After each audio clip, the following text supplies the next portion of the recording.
வணக்கம். இன்றைக்கி நம்ம பார்க்க போகிற சமையல் என்னென்னு பார்த்திங்கன்னா, ஒரு 6 வகையான தீபாவளி ரெசிபிஸ் தான் பார்க்க போகிறோம். இதில் இனிப்பு, காரம் ரெண்டுமே இருக்குது. செய்கிறதுக்கு ரொம்ப ஈஸியாகவும் இருக்கும், இன்ஸ்டண்ட்டாகவும் பண்ணிடலாம். ஸோ வாங்க இந்த 6 வகையான தீபாவளி பலகாரம் எப்படி செய்யலாங்கிறத பார்க்கலாம். இப்போ ஒரு பவுல் எடுத்துக்கலாம். இதில் வந்து நல்லா ஒரு 2.5 டேபிள் ஸ்பூன் அளவுக்கு மிளகாத்தூள் எடுத்திருக்கேன். நான் வந்து நல்லா காரமாக வைக்க போகிறேன், காராச்சேவு. அதனால் மிளகாத்தூள் வந்து நல்லா 2.5 டேபிள் ஸ்பூன் எடுத்திருக்கேன். நீங்கள் காரம் கம்மியாக வேணுன்னா 1 டேபிள் ஸ்பூன் கூட சேர்த்துக்கோங்க. இதில் தேவையான அளவு உப்பு சேர்த்துக்கலாம். இது கூடவே பார்த்திங்கன்னா ஒரு சின்ன துண்டு பெருங்காயம். நான் வந்து கட்டி பெருங்காயத்தை வந்து சுடுதண்ணில் ஊற வச்சு வச்சுருக்கேன். நல்ல ஃப்ளேவராக இருக்கும். தூள் பெருங்காயம் வச்சுருந்திங்கன்னா நீங்கள் அதை கூட சேர்த்துக்கலாம். இப்போ இதில் கொஞ்சமாக தண்ணி ஊற்றி இப்போ இது எல்லாத்தையும் நல்லா கை வச்சு மிக்ஸ் பண்ணி விட்டுக்கலாம். ஸோ இது எல்லாமே நல்லா ஒன்று சொன்னாப்பில் கலந்துக்கட்டும். பூண்டு ஃப்ளேவர் பிடிக்கும்னா நீங்கள் பூண்டு அரைச்சி நல்லா வடிகட்டி சேர்த்துக்கோங்க. நான் வந்து இதில் சேர்க்கலை. இப்போ பாருங்க நல்லா கலந்தாச்சு. இப்போ இதில் மெஷரிங் கப்பில் 1 கப் அளவுக்கு கடலை மாவு எடுத்திருக்கேன், அதை சேர்த்துக்கலாம். இது கூடவே 1/4 கப் அளவுக்கு அரிசி மாவு, கடையில் வாங்கின அரிசி மாவு எதுனாலும் சேர்த்துக்கலாம். இப்போ இதில் சீரகம் சேர்த்துக்கலாம். நான் வந்து மிளகாத்தூள் வந்து நிறையா சேர்த்துருக்கிறதுனால நான் மிளகுத்தூள் சேர்க்கலை. விருப்பம் இருந்தால் நீங்கள் மிளகுத்தூள் வந்து சேர்த்துக்கலாம். இப்போ இதில் 1 டேபிள் ஸ்பூன் அளவுக்கு நெய் நல்லா சூடாக சேர்த்துக்கலாம். இதுக்கு பதிலாக நீங்கள் பட்டர் சேர்க்குறனாலும் சேர்த்துக்கலாம். இப்போ நல்லா கலந்து விட்டுக்கலாம்.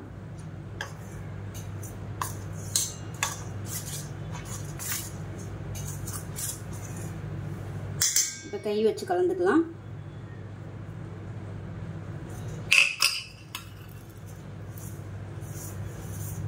கலந்துட்டு தேவையான அளவுக்கு தண்ணி ஊற்றி கொஞ்சம் கொஞ்சமாக பிசைஞ்சுக்கலாம். நல்லா சப்பாத்தி மாவு மாதிரி பிசைஞ்சு எடுத்துக்கலாம்.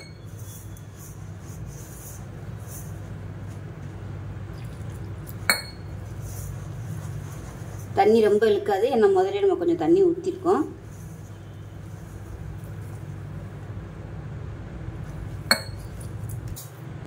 இப்போ பாருங்கள் நல்லா பிசைஞ்சாச்சு. இந்த அளவுக்கு பிசைஞ்சுக்கணும். ஸோ ரொம்பவும் கெட்டியாக இருக்கக்கூடாது, இந்த அளவுக்கு பிசைஞ்சுக்கணும். இது தனியாக இருக்கட்டும். இப்போ இதில் பார்த்தீங்கன்னா காராச்சேவு புளியிற இந்த அச்சில் தான் எடுத்திருக்கேன்.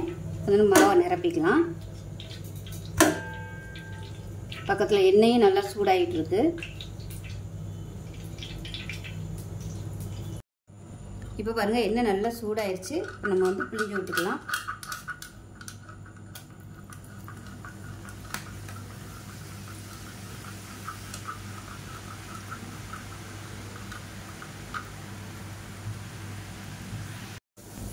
இப்போ அதை திருப்பி விட்டுக்கலாம்.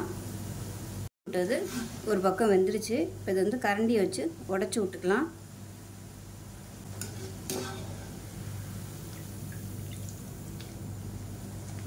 பாருங்க நமக்கு காராச்சேவு ரெடி ஆயிடுச்சு. இதை எடுத்துடலாம்.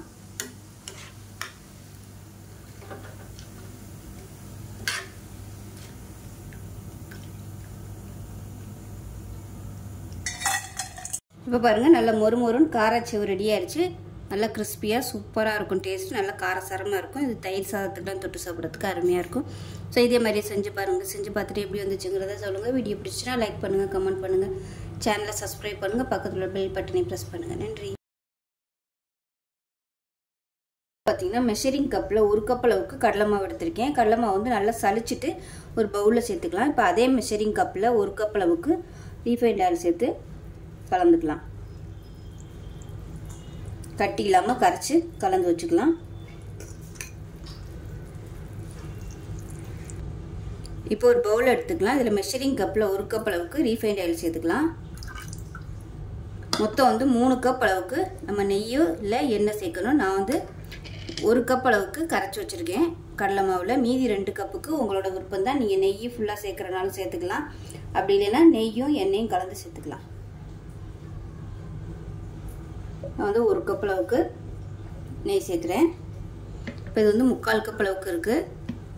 இப்போ இதில் கொஞ்சமாக எண்ணெய் கலந்துக்கலாம். இந்த கப்பில் 3/4 கப் அளவுக்கு தான் நெய் இருந்துச்சு. ஸோ மீதி 1/4 கப்புக்கு நான் வந்து ரீஃபைண்ட் ஆயில் சேர்த்துட்டேன். மொத்தம் வந்து 3 கப் அளவுக்கு நம்ம நெய்யும் எண்ணெயும் எடுக்கணும். அதாவது 1 கப் கடலை மாவுக்கு 3 கப் அளவுக்கு நெய் இல்லைன்னா ரீஃபைண்ட் ஆயில், இதில் எது வேணாலும் நீங்கள் எடுத்துக்கலாம். 1 கப் வந்து கலந்து வச்சுருக்கேன். மீதி 2 கப் வந்து எடுத்து வச்சிருக்கேன் நெய்யும் எண்ணெயும். இப்போ இதை வந்து நம்ம சூடு பண்ணிக்கலாம். பார்த்திங்கன்னா பக்கத்தில் கேஸ் ஆன் பண்ணிவிட்டு இப்போ நம்ம எடுத்து வச்சுருக்க நெய்யும் எண்ணெயும் சூடு பண்ணிக்கலாம். இப்போ இன்னொரு கடாய் எடுத்திருக்கேன். இதில் வந்து மெஷரிங் கப்பில் 1.5 கப் அளவுக்கு ஜீனி சேர்த்துக்கலாம். 1/2 கப் அளவுக்கு அளந்து வச்சுருக்கேன் தண்ணி சேர்த்துக்கலாம். மெஷரிங் கப்பில் 1/2 கப் அளவுக்கு தண்ணி சேர்த்துக்கோங்க. இப்போ பார்த்திங்கன்னா சீனி நல்லா கரையட்டும், கரைஞ்சி கொதிக்க ஆரம்பிக்கட்டும். இப்போ இதில் வந்து நான் சொல்ல மறந்துட்டேன், மெஷரிங் கப்பில் 1/4 கப் அளவுக்கு பால் பவுடர் சேர்த்துக்கோங்க. சேர்த்திங்கன்னா உங்களுக்கு டேஸ்ட்டு சூப்பராக வரும். இது ஆப்ஷனல் தான், இருந்தால் சேர்த்துக்கோங்க. இது வந்து ஈஸியாகவே கிடைக்கும். மெடிக்கல் ஷாப்பில் வந்து அந்த பாக்கெட் வச்சுருப்பாங்க, சின்ன பாக்கெட்டு. அதுலேருந்து ஒரு பாக்கெட் வாங்கி சேர்த்துக்கோங்க, நல்லாயிருக்கும். இப்போ இதையும் சேர்த்து கட்டி இல்லாமல் கரைச்சி வச்சுக்கலாம். இப்போ பார்த்திங்கன்னா நல்லா கரைஞ்சி கொதிக்க ஆரம்பிச்சிருச்சு. கையில் தொட்டு பார்த்திங்கன்னா உங்களுக்கு நல்லா அப்படியே லைட்டாக ஒரு கம்பி பதம் வந்து கட் ஆகணும். அது இல்லை அப்படி உங்களுக்கு பார்க்க தெரியல அப்படின்னா பிசு பிசுன்னு கையில் லைட்டாக அப்படி ஒட்டுற பதத்தில் இருந்துச்சுனாலே போதும். இப்போ நம்ம கரைச்சி வச்சுருக்க இந்த கடலை மாவை அதோட சேர்த்துக்கணும். அடுப்பு வந்து நல்லா மீடியத்திலே வச்சுக்கோங்க. நம்ம முடிக்கிற வரைக்கும் மீடியத்தில் தான் இருக்கணும். ஒரு கையில் கலந்து விட்டுக்கிட்டே ஒரு கையில் ஊற்றிக்கலாம். பக்கத்தில் எண்ணெய் காய வச்சது நல்லா சூடாயிருச்சு, அதுவும் சிம்லே இருக்குது.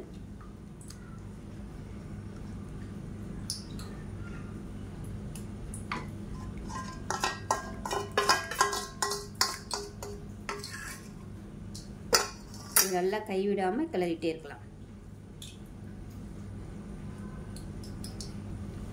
இப்போ பார்த்தீங்கன்னா நம்ம கரைச்சி ஊற்றுனது இந்த மாதிரி தண்ணி பதத்தில் இருக்கும். இது அப்படியே கொஞ்சம் கெட்டியாக மாற ஆரம்பிக்கும். அந்த ஸ்டேஜ் வரைக்கும் நம்ம கிளறிக்கணும்.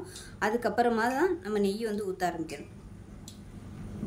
இப்போ பாருங்கள் கொஞ்சம் அப்படியே கெட்டியாக ஆரம்பிச்சிருச்சு. இந்த ஸ்டேஜில் நம்ம வந்து நெய் சூடு பண்ணி வச்சுருக்கோம் இல்லையா, அதை வந்து நல்லா ஒரு கரண்டி அளவுக்கு சுற்றி விட்டுக்கலாம். இப்போ மறுபடியும் நல்லா கிளறிக்கலாம். அடுப்பு வந்து மீடியத்தில் தான் இருக்குது.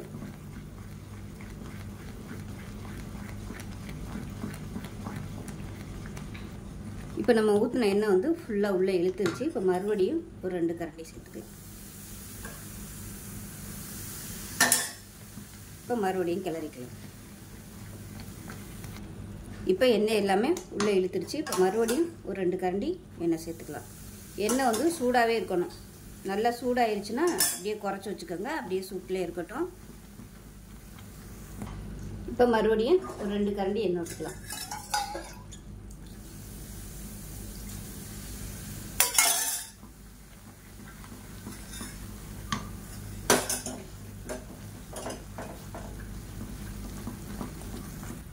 இப்போ பார்த்தீங்கன்னா நல்லா அப்படியே சுருண்டு வர ஆரம்பிக்குது. இந்த ஸ்டேஜில் மீதம் இருக்கிற நெய்யையும் சேர்த்துக்கலாம். சில நேரங்களில் வந்து எண்ணெய் மிச்சம் ஆகத்தான் செய்யும், அது வந்து நம்ம சொல்ல முடியாது.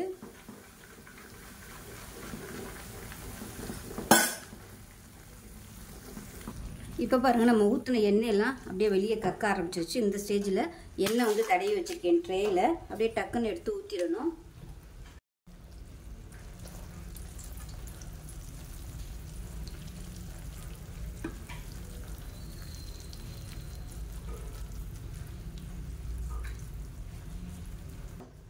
அவ்வளோதான். இது வந்து லைட்டாக டேப் பண்ணி விட்டுக்கலாம். டேப் பண்ணிட்டு லேசாக ப்ரெஸ் பண்ணிக்கலாம். ரொம்ப அழுத்தம் கொடுக்கக்கூடாது. அழுத்தம் கொடுத்தோம்னா அந்த ஓட்டை ஓட்டையாக வராது. இது வந்து கொஞ்சம் ஆறட்டும்.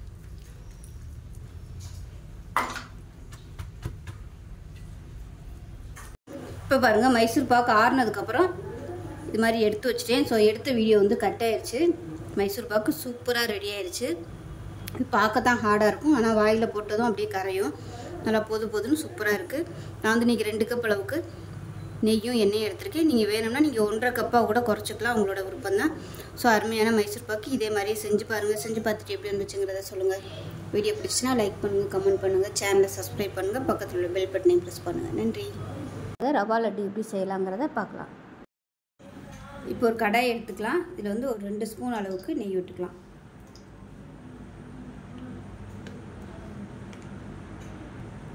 இப்போ இதில் முந்திரி திராட்சையை வறுத்து எடுத்துக்கலாம்.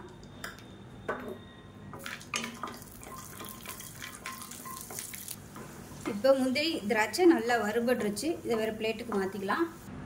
இப்போ அதே கடாயில் நான் வந்து 1/2 கப் அளவுக்கு நெய் எடுத்திருக்கேன். இதில் பாதி வந்து இது இப்போ சேர்த்துக்கலாம். மெஷரிங் கப்பில் 1/2 கப் அளவுக்கு நெய்,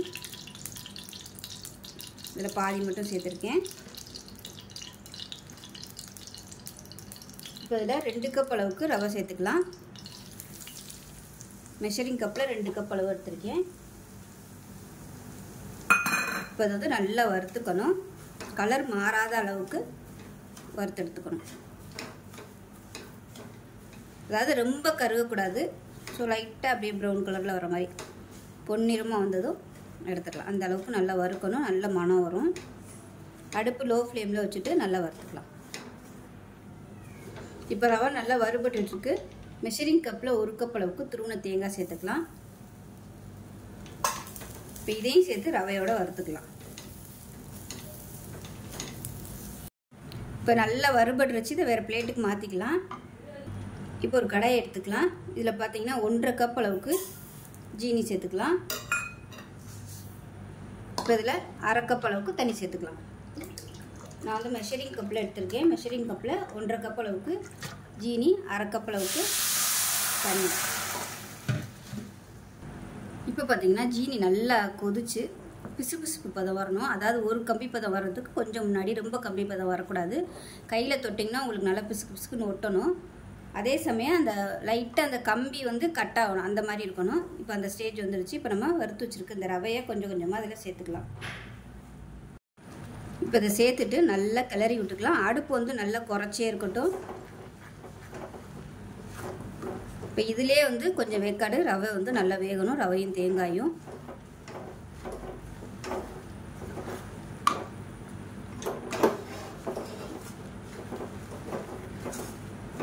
நல்லா பொடி ரவையாக எடுத்துக்கோங்க. அப்படி ஒரு வேளை பொடி ரவை கிடைக்கல அப்படின்னா நீங்கள் மிக்சியில் போட்டு கூட நீங்கள் அடிச்சுக்கலாம். ஜீனிக்கு பதிலாக வெல்லம் கூட சேர்க்கலாம். இதே அளவு வெல்லம் சேர்த்துக்கோங்க. இதே மாதிரியே நல்லா கரையை விட்டுட்டு லைட்டாக அந்த பிசுக்கு பதம் வரையில் ரவையை சேர்த்துக்கலாம். இப்போ இதில் நம்ம வறுத்து வச்சுருக்கிற கிஸ்மிஸ் பழம், முந்திரி சேர்த்துக்கலாம். இது கூடவே பாதாமும் பிஸ்தாவும் மிக்சியில் போட்டு நல்லா அடித்து வச்சுருக்கேன். இப்போ அதையும் கொஞ்சம் சேர்த்துக்கலாம். இது வந்து லாஸ்ட்டாக வந்து கார்னிஷ்காக கொஞ்சம் வச்சுருக்கிறேன். இதையும் சேர்த்து நல்லா கிளறி விட்டுக்கலாம்.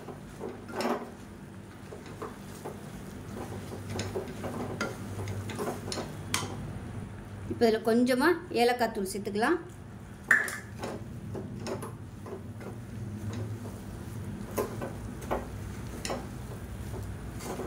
நல்லா கொஞ்சம் அப்படியே ட்ரை ஆகி வரட்டும்.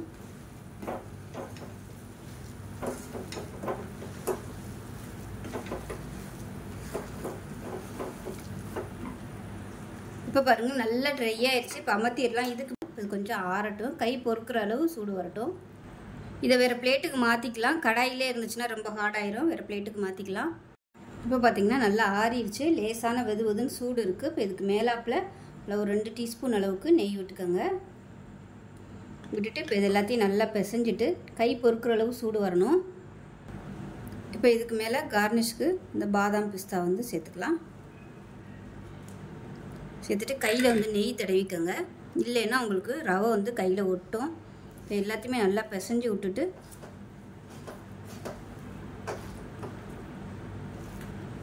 கெட்டி கெட்டியாக இருக்கும். அது எல்லாத்தையுமே நல்லா உடச்சி விட்டு நல்லா பிசைஞ்சு விட்டுக்கோங்க. நல்லா பிசைஞ்சு விட்டுட்டு உங்களுக்கு எந்த சைஸுக்கு லட்டு வேணுமோ அந்த சைஸுக்கு லட்டு பிடிச்சிக்கலாம். நல்லா எவ்வளோ தூரம் அழுத்தி பிடிக்க முடியுமோ அந்த அளவுக்கு நல்லா டைட்டாக பிடிக்கணும். இப்போ ரவை வந்து எந்த சைஸுக்கு நமக்கு பிடிக்கணுமோ நல்லா இறுக்கமாக பிடிச்சிக்கலாம். ஆற ஆற கொஞ்சம் இந்த இதெல்லாம் கட்டி கட்டியாக ஆகும். ஏன்னா ஜீனி இருக்கிறதுனால கொஞ்சம் அப்படியே கட்டி ஆகிட்டு வரும். நம்ம எல்லாத்தையும் நல்லா உடச்சி விட்டு பிசைஞ்சுக்கணும். பிசைஞ்சு விட்டு உருண்டை பிடிக்கணும். இப்போ பாருங்கள் இந்த மாதிரி எல்லாத்தையும் பிடிச்சி எடுத்துகிட்டு பார்க்கலாம். இப்போ பாருங்கள் அருமையான ரவா லட்டு ரெடி ஆயிடுச்சு. சூடோடு இருக்கையில் பிடிக்கணும். அப்படி சூடு ஆறிடுச்சுன்னா கொஞ்சமாக சூடான பால், அதாவது வெது வெதுன்னு இருக்கிற பால் சேர்த்து நீங்கள் உருண்டை பிடிச்சிக்கலாம். சூடு ஆறிடுச்சுன்னா உதிர்ந்துடும், உருண்டை பிடிக்க வராது. நல்லா சாஃப்டான ரவா லட்டு ரெடி ஆயிடுச்சு. இதே மாதிரி செஞ்சு பாருங்கள். செஞ்சு பார்த்துட்டு எப்படி வந்துச்சுங்கிறத சொல்லுங்கள். வீடியோ பிடிச்சிச்சுன்னா லைக் பண்ணுங்கள், கமெண்ட் பண்ணுங்கள், சேனலை சப்ஸ்கிரைப் பண்ணுங்கள், பக்கத்தில் உள்ள பெல் பட்டனை ப்ரெஸ் பண்ணுங்கள். நன்றி. உடையாத குண்டு குண்டுன்னு சூப்பரான செம்ம சாஃப்டான குலோப் ஜாமுன் எப்படி செய்யலாங்கிறத பார்க்கலாம். இப்போ ஒரு மிக்சிங் பவுல் எடுத்துக்கலாம். இதில் பார்த்தீங்கன்னா குலோப் ஜாமுன் மிக்ஸ் வந்து ஒரு பாக்கெட் எடுத்துருக்கேன். இதை சேர்த்துக்கலாம். இப்போ சேர்த்துட்டு இந்த கட்டி எல்லாத்தையுமே நல்லா உடச்சி விட்டுக்கணும்.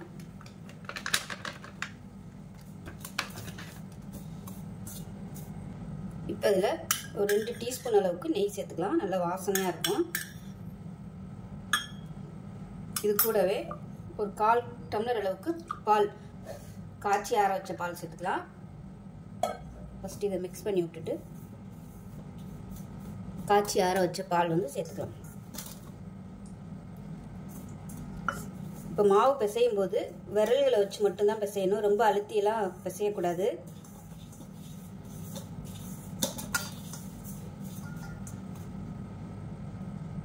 நான் எடுத்த 1/4 டம்ளர் பாலையும் ஊற்றிட்டேன். பத்தாததுக்கு நம்ம தண்ணி சேர்த்துக்கலாம். இப்போ இதில் கொஞ்சம் கொஞ்சமாக தண்ணி ஊற்றி பிசைஞ்சுக்கலாம். மாவு ரொம்ப டைட்டாக பிசையக்கூடாது. சப்பாத்திக்கு பிசைகிற மாதிரி ரொம்ப டைட்டாக பிசையக்கூடாது. கொஞ்சம் இலக்கமாக தான் இருக்கணும். பாருங்க, இந்த விரல்களை மட்டும் வச்சு நம்ம அந்த மாவை வந்து ஒன்று சேர்த்தா போதும். இன்னும் கொஞ்சம் தண்ணி சேர்த்துக்கலாம்.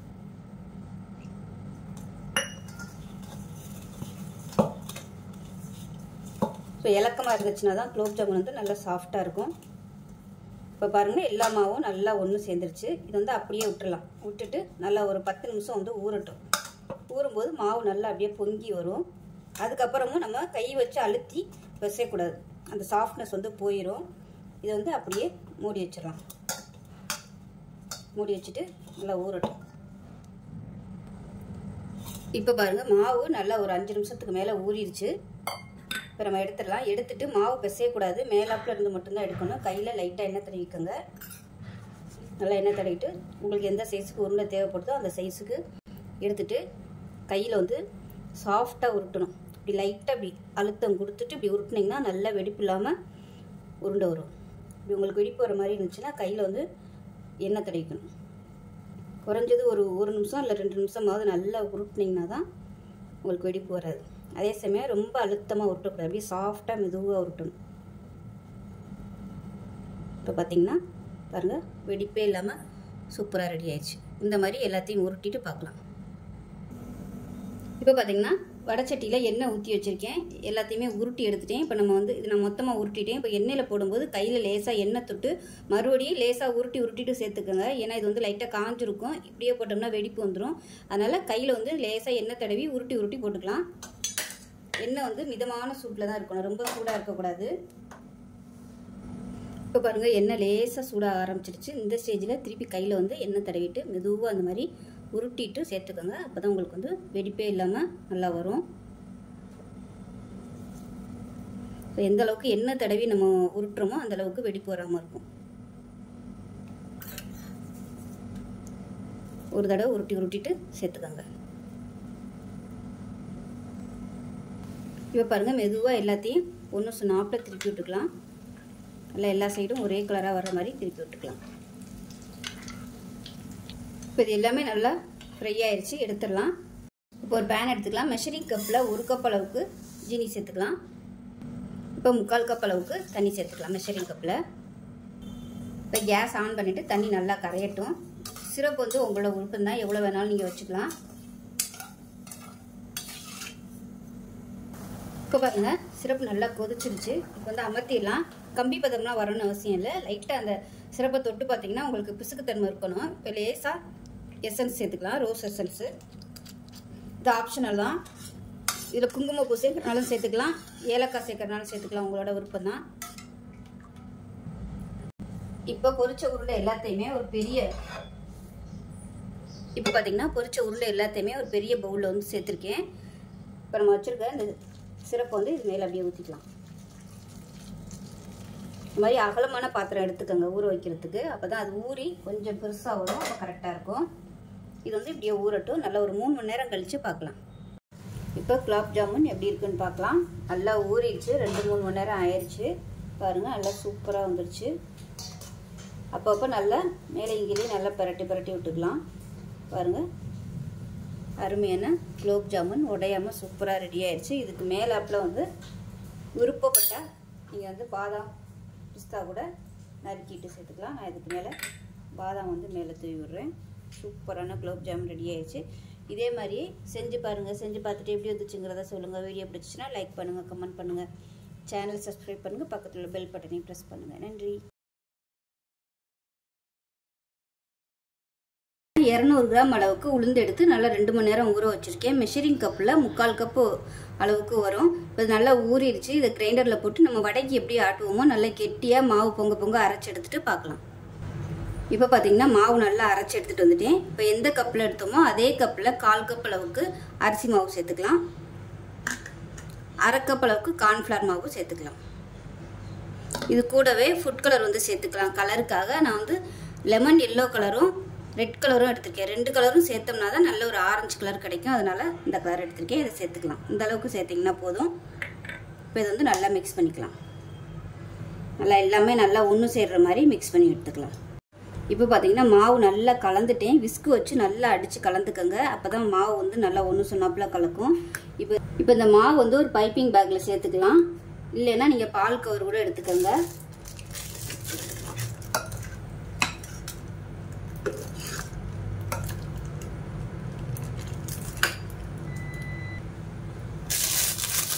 இதை எடுத்துட்டு அடியில் வந்து சிசர் வச்சு கட் பண்ணிக்கலாம் சின்னதாக. இப்போ இதில் வந்து ஓட்டை போட்டுட்டேன். சின்ன சைஸாக நம்ம ஜாங்கிரி புளியிற அளவுக்கு ஓட்டை போட்டுக்கலாம். இப்போ பாருங்கள், ஒரு பணியாரக்கல் எடுத்திருக்கேன். எல்லா குழியிலையும் வந்து எண்ணெய் ஊற்றி வச்சுருக்கேன். இப்போ நம்ம வந்து ஜாங்கிரியை புளிய ஆரம்பிச்சிடலாம்.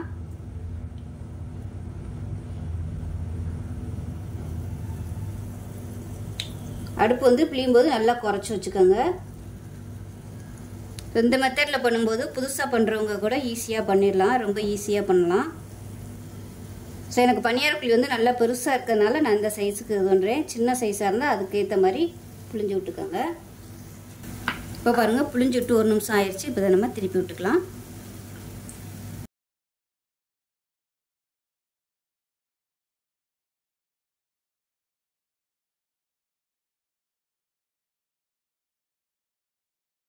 இப்போ எல்லா ஜாங்கிரியும் பொரிச்சு எடுத்தாச்சு. இது தனியாக இருக்கட்டும். ஜீனி பாகு ரெடி பண்ணிக்கலாம். இப்போ ஒரு கடாயை எடுத்துக்கலாம். இதில் வந்து எந்த கப்பில் நம்ம உளுந்து எடுத்தோமோ அதே கப்பில் 2 கப் அளவுக்கு சர்க்கரை சேர்த்துக்கலாம்.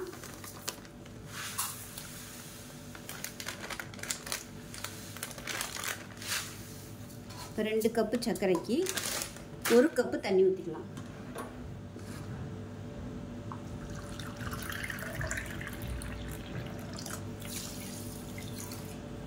இப்போ கேஸ் ஆன் பண்ணிவிட்டு கொதிக்கட்டும். இப்போ பாருங்கள், ஜீனி பாகு நல்லா கொதிச்சிருச்சு, கெட்டியாயிருச்சு. கையில் தொட்டு பார்த்திங்கன்னா உங்களுக்கு பிசுக்கு பதம் வரணும். அப்படி இல்லைன்னா இந்த மாதிரி சிரப்பு மாதிரி வரணும். ஸோ இந்த ஸ்டேஜ் வரைக்கும் நல்லா கொதிக்க விட்டுக்கோங்க. இதுக்கு மேலே கொதிக்க விட்டிங்கன்னா உங்களுக்கு ரொம்ப அப்படியே உரைய ஆரம்பிச்சிடும் ஜீனி. அதனால் இந்த ஸ்டேஜில் வந்து அமர்த்திடலாம். இப்போ இதில் வந்து ரோஸ் எசன்ஸ் வந்து நான் சேர்த்துக்கிறேன். இதில் விருப்பப்பட்டால் நீங்கள் குங்குமப்பூ சேர்க்கலாம், ஏலக்காய் சேர்த்துக்கோங்க. நான் வந்து எசன்ஸ் சேர்த்துருக்கேன். பைனாப்பிள் எசன்ஸு, ரோஸ் எசன்ஸு எதுனாலும் சேர்த்துக்கலாம். அவ்வளோதான். இப்போ இது வந்து அமர்த்திடலாம். இப்போ அமர்த்தி விட்டுட்டு நம்ம செஞ்சு வச்சுருக்க ஜாங்கிரியை ஒன்றா இதில் போட்டு பெரட்டி தனியாக எடுத்து வச்சிடலாம்.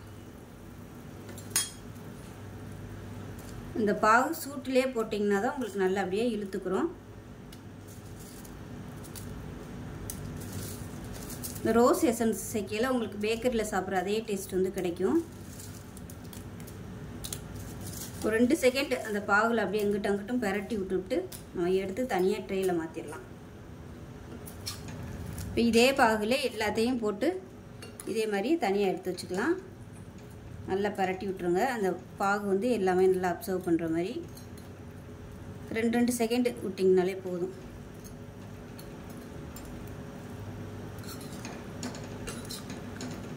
நல்லா எல்லாமே நனையிற மாதிரி பெரட்டி விட்டுக்கலாம்.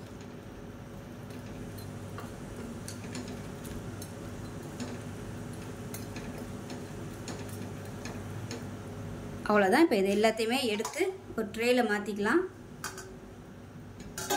நல்லா வடியை விட்டுட்டு எடுத்துக்கோங்க.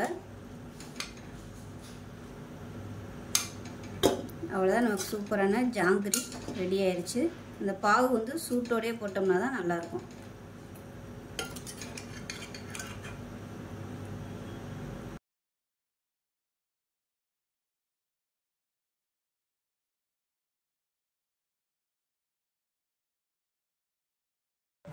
இப்போ பாருங்கள் அருமையான மினி ஜாங்கரி ரெடி ஆயிடுச்சு. ஸோ நான் சொல்லியிருக்க அளவில் இதே மாதிரியே செஞ்சு பாருங்கள், நல்லா அட்டகாசமாக வரும். செஞ்சு பார்த்துட்டு எப்படி வந்துச்சுங்கிறத சொல்லுங்கள். வீடியோ பிடிச்சிச்சுன்னா லைக் பண்ணுங்கள், கமெண்ட் பண்ணுங்கள், சேனலை சப்ஸ்கிரைப் பண்ணுங்கள், பக்கத்தில் உள்ள பெல் பட்டனையும் ப்ரெஸ் பண்ணுங்கள். நன்றி. வாங்க அந்த அருமையான மொறு ரிப்பன் பக்கோடா எப்படி செய்யலாங்கிறத பார்க்கலாம். இப்போ ஒரு பேன் எடுத்துக்கலாம். மெஷரிங் கப்பில் 2 கப் அளவுக்கு அரிசி மாவு எடுத்துக்கலாம். இது கடையில் வாங்கின அரிசி மாவு தான். இது வந்து நம்ம வறுத்துக்கணும். இப்போ இதில் இன்னொரு கப்பு சேர்க்குறேன். இந்த மாதிரி வறுத்துட்டோம்னா பக்கோடா செய்யும்போது, பக்கோடாவோ முறுக்கோ செய்யும்போது நல்ல மொறுமொறுப்பாக இருக்கும். அதனால் எப்போவுமே கடையில் வாங்கின அரிசி மாவாக இருந்துச்சுன்னா அந்த மாதிரி வறுத்துக்கிறது நல்லது. இப்போ பாருங்கள் மாவு நல்லா வறுபட்டுருச்சு. இதை வேறு பிளேட்டுக்கு மாற்றிக்கலாம். இப்போ வறுத்த மாவை நம்ம சலிச்சு எடுத்துக்கணும். இப்போ இதை நல்லா சலிச்சுக்கலாம். இப்போ மெஷரிங் கப்பில் 3/4 கப் அளவுக்கு பொட்டுக்கடலை பொடிச்சு எடுத்து வச்சுருக்கேன். இப்போ இதையும் சேர்த்து சலிச்சு எடுத்துக்கலாம். இப்போ நல்லா சலிச்சு எடுத்தாச்சு. இப்போ இது எல்லாத்தையுமே நல்லா மிக்ஸ் பண்ணி விட்டுக்கலாம். இது தனியாக இருக்கட்டும். இப்போ பாருங்கள் ஒரு 5 பல் பூண்டு சேர்த்துக்கலாம். நல்லா காரசாரமாக வேணும்னா நீங்கள் நல்லா 2 டேபிள் ஸ்பூன் கூட மிளகாத்தூள் எடுத்துக்கலாம். நான் வந்து 2 டேபிள் ஸ்பூன் எடுத்துருக்கேன். காரம் கம்மியாக வேணும்னா நீங்கள் 1 டேபிள் ஸ்பூன் எடுத்துக்கோங்க. இதில் வந்து 1/2 டேபிள் ஸ்பூன் சோம்புத்தூள். இந்த ஃப்ளேவர் பிடிக்கும்னா நீங்கள் சேர்த்துக்கோங்க. ரிப்பன் பக்கோடாக்கு இந்த மாதிரி பூண்டும் சோம்பும் சேர்க்கையில் நல்லாயிருக்கும் வாசனையாக. இப்போ இதை வந்து அரைச்சிட்டு வந்துட்டு பார்க்கலாம். இதில் கொஞ்சமாக தண்ணி ஊற்றிக்கலாம்.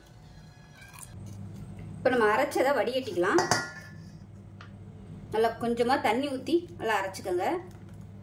பூண்டு வந்து ஓரளவுக்கு தான் அரைப்படும், ரொம்ப நைஸாலாம் அரைப்படாது.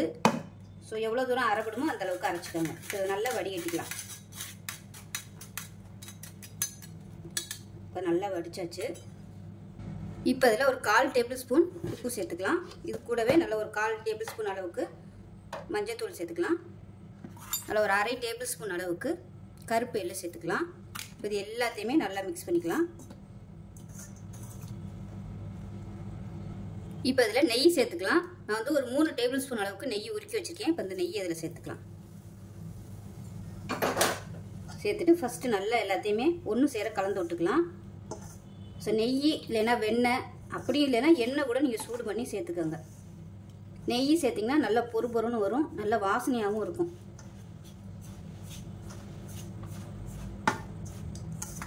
மிச்சம் இருக்கிற எண்ணெயும் சேர்த்துக்கலாம், அதை நெய்யும் சேர்த்துக்கலாம்.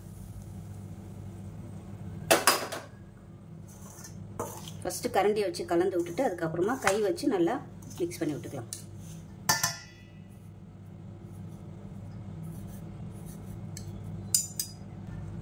கை வச்சு எல்லாத்தையும் நல்லா ஒன்று சேர மிக்ஸ் பண்ணி விட்டுக்கலாம். ஸோ அந்த நெய் வந்து எல்லா மாவுலேயும் நல்லா படணும்.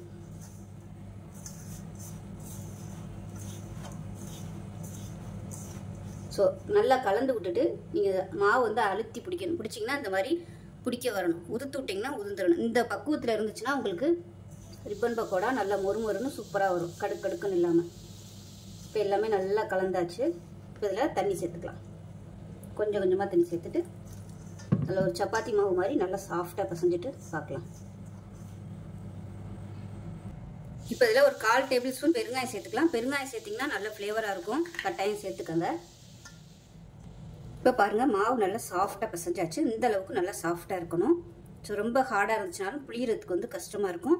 மாவு உதிரியாக இருக்கும்போது கொஞ்சம் டேஸ்ட் பண்ணி பார்த்துக்கோங்க. உப்பு வந்து பத்துதான் என்னங்கிறத பார்த்துக்கோங்க. அப்படி உப்பு கம்மியாக இருந்துச்சுன்னா மாவு உதிரியாக இருக்கும்போதே நீங்கள் வந்து உப்பு சேர்த்துக்கோங்க. இப்போ நம்ம எண்ணெயை காய வச்சு புளிய ஆரம்பிச்சிடலாம்.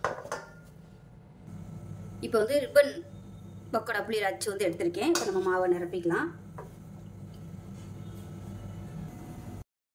எண்ணெய் நல்லா சூடாயிருச்சு. இந்த மாதிரி சின்னதாக ஒரு உருண்டை போட்டு செக் பண்ணி பார்த்துக்கோங்க. எண்ணெய் மீடியமான ஃப்ளேமில் இருக்கணும்.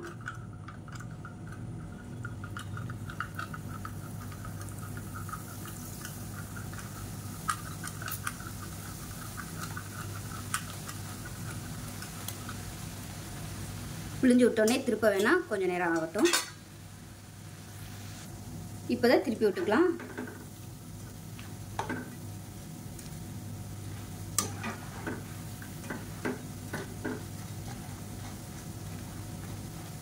ஸோ அந்த சலசலப்பு அடங்குற வரைக்கும் மீடியமான ஃப்ளேமில், அதாவது ரொம்ப குறைச்சி இல்லாமல் ரொம்ப ஹையில் இல்லாமல் நடுத்தரமான தீயில வேகணும். இப்போ பாருங்கள் நல்லா சலசலப்பு எல்லாமே நல்லா அடங்கிருச்சு. இதை எடுத்துடலாம்.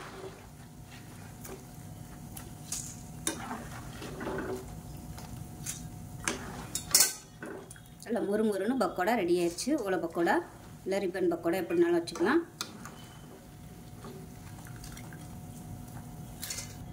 இப்போ நம்ம மீதி இருக்கிறதையும் பிழிஞ்சு வச்சுக்கலாம்.